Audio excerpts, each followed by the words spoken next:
그러면 수익률이 몇 프로예요? 500%가 넘는 거예요. 어쨌든 그 세 개가 왜 올랐는지를 분석을 하고 앞으로 그렇게 오를 지역을 찾으시면 되는 거예요. 근데 펀드로 손해보시는 분들 많으시죠? 그게 왜 그러냐면은 틈새 시장 네네. 이야기를 좀 해보겠습니다. 뭐 지금 주거용 아파트 이런 거에 좀 많이 집중이 되어 있긴 네네. 해요, 관심이. 네네. 근데 틈새 시장 투자에도 좀 네네. 할 만한 게 있을까요? 저는 솔직히 오피스텔을 2008년도부터 투자를 계속 해왔어요. 그러니까 굉장히 오래 했죠, 오피스텔을. 근데 아마 이 방송 보시면 아마 이 오피스텔 얘기하면 또 댓글들이 또 다 네. 사기꾼이라고. 공격하라 또 아마 달릴 겁니다. 네, 제가 엄청나게. 오피스텔 책 리뷰 한번 했다가 네. 대지기 한번 까여져 있어서 네네. 근데 뭐 깔 생각하고 저도 얘기하면은, 그러니까 오피스텔 모든 오피스텔 된다는 게 아니지만 오피스텔도 잘만 하면 괜찮아요, 진짜로.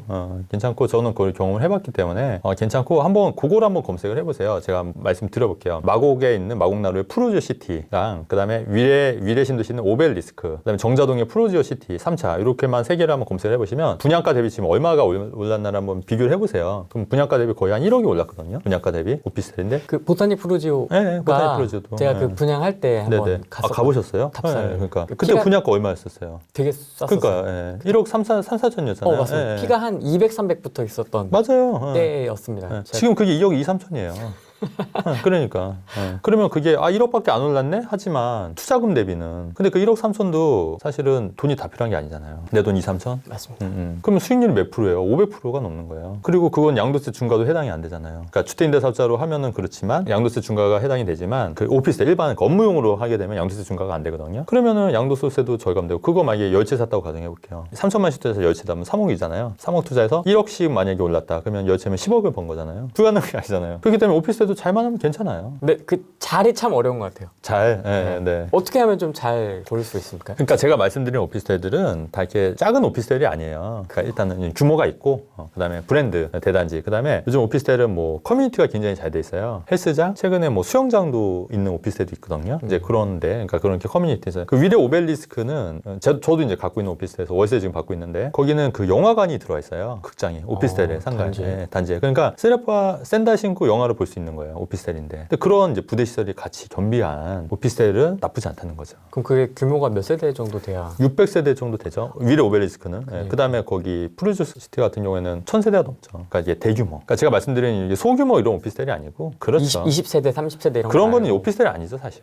어떻게 보면은 뭐 다세대 빌라에 뭐 약간 변형된 거라고 보시면 되죠. 근데 그런 오피스텔은 괜찮아요. 지하철역이 없지만 이제 나중에 생기는 지역의 오피스텔 이런 것도 괜찮아요. 그러니까 제가 이제 힌트를 좀 드렸잖아요. 그런 걸 찾으시면 돼요. 그러니까 마곡나루역의 프루지오 시티라든가 위례 오벨리스크라든가 정자동의 프루지오 시티 같은 그런 오피스텔, 거기를 투자하시라는 얘기가 아니거든요. 그렇게 오를 지역을 찾으시면 돼요. 그게 관건이에요. 핵심이에요. 여기서 그런 추천 지역을 말씀드릴 수가 없는 게, 얘기를 하면은 또 거기 뭐 띄우려고 한다, 거기 뭐 방송에서 띄우려고 한다, 뭐 난리도 아닐 거예요. 그래서 굳이 여기서 그리고 그럴 필요도 없고, 어쨌든 그 세 개가 왜 올랐는지를 분석을 하고 앞으로 그렇게 오를 지역을 찾으시면 되는 거예요. 부동산 투자가 어려운 게 아니에요, 여러분. 과거에 이랬으니까 이런 샘플을 내가 봤잖아요. 그거 찾으면 되는 거예요. 똑같이.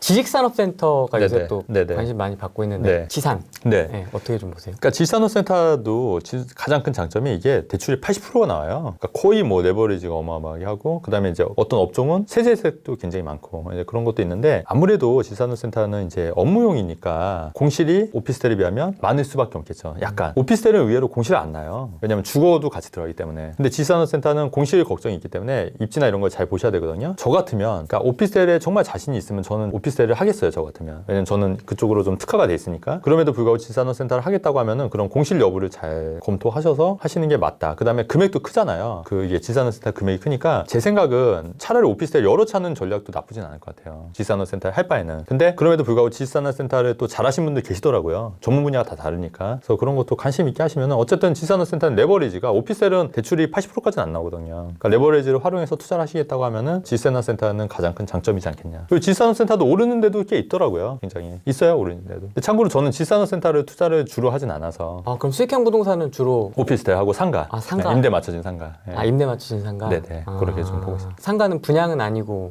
분양도 임대가 맞춰진 상가를 분양하는 경우가 있어요. 네, 그래서 그런 것도 나쁘진 않아요. 그러니까 분양 나쁘지 않다고? 되게 위험하다고 얘기 많이 하거든요. 그러니까 그게 분양 상가가 위험한 이유는 임대가 안 맞춰지기 때문에 이제 공실이 되게 길어질 수가 있는 거예요. 2년, 3년. 근데 임대가 이미 맞춰진 거는 또 나가더라도 또 들어올 확률이 높잖아요. 그래서 임대가 맞춰진 상가는 그나마 좀 리스크가 좀 적어지는 거죠. 그 작업하는 데도 있지 않나요? 어떤 작업이요? 임차인 작업 같은 거. 그러니까 그것도 조심해야 되는 게 맞는데 네. 그런 건 잘 분별할 수 있어야죠. 맞아요. 그런 것도 있어요. 예. 그러니까 그거를 잘 분별해서 그러니까 어떻게 분별을?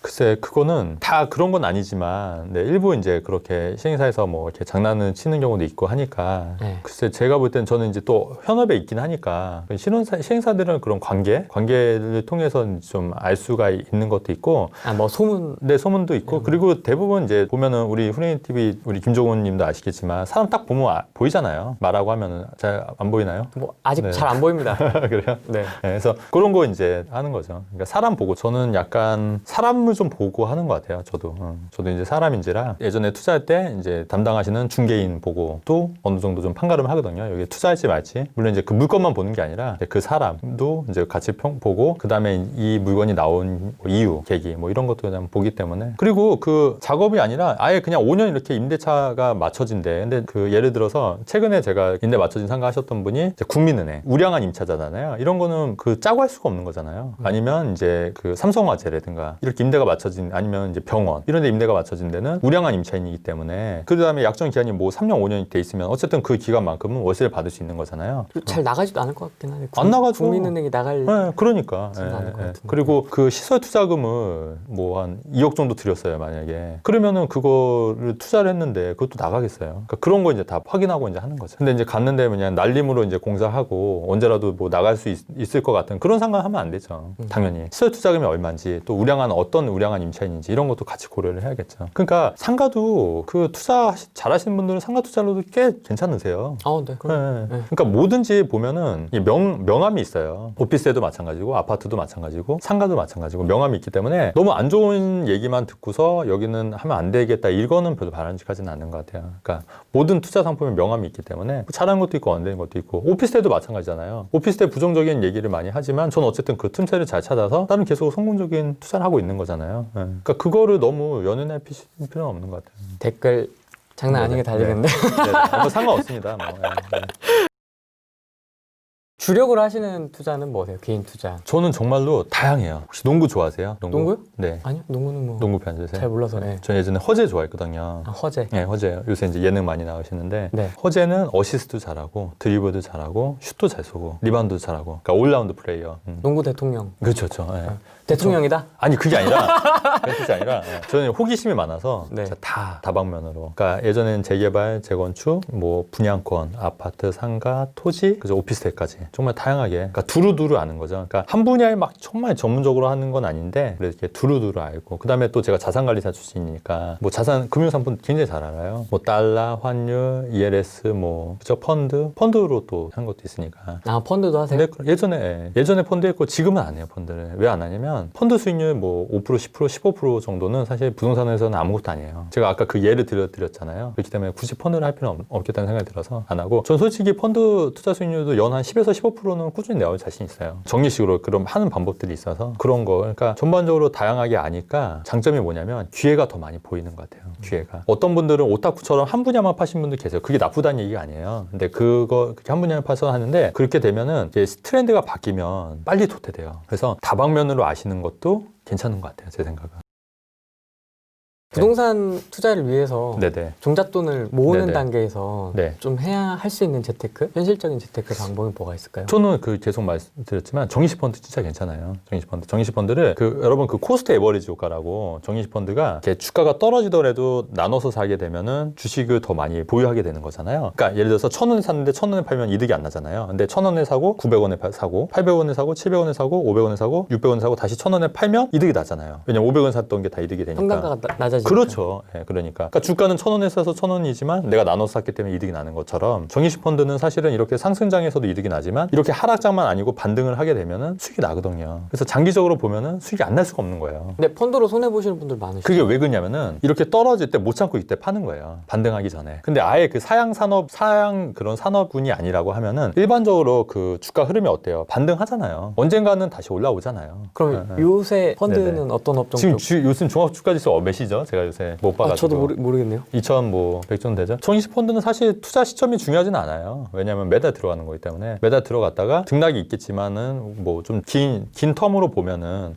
주가가 떨어진다 하더라도 반등하지 않습니까? 반등할 때 팔면 돼요. 팔면 돼요. 근데 아무 펀드나 사면 안 되잖아요. 아, 그렇죠. 그러니까 그건 이제 잘 골라야 되는데 저는 개인적으로 배당주 펀드 좀 많이 추천해요. 배당주 펀드. 아. 네. 배당주 펀드가 왜 좋냐면 일단 배당을 많이 주는 회사를 모아서 만든 펀드이기 때문에 일단 배당을 많이 주는 회사들은 일반적으로 우량하겠죠. 우량할 수밖에 없잖아요. 배당을 많이 주니까. 그리고 주가가 떨어져도 배당 이익으로 좀 손실이 보존이 되는 거예요. 초보자다 하실 때는 배당주 펀드 저는 추천드립니다. 아, 네네. 국내 거 말씀하시는 네네, 거죠? 국내 거죠. 네. 어. 해외는 또 잘 모르니까. 그러니까 일단은 국내부터 시작하는 게 낫죠. 배당주 펀드로 해서 하면은 조금씩 연수익 조금씩 하시면 돼요. 모아나가면. 그리고 이제 하면서도 많이 배우는 거니까. 그 한 가지 또 주의할 게 펀드 하시다가 이렇게 떨어질 때 돈을 안 내거든요. 돈을 납입을. 왜냐면 불안하니까.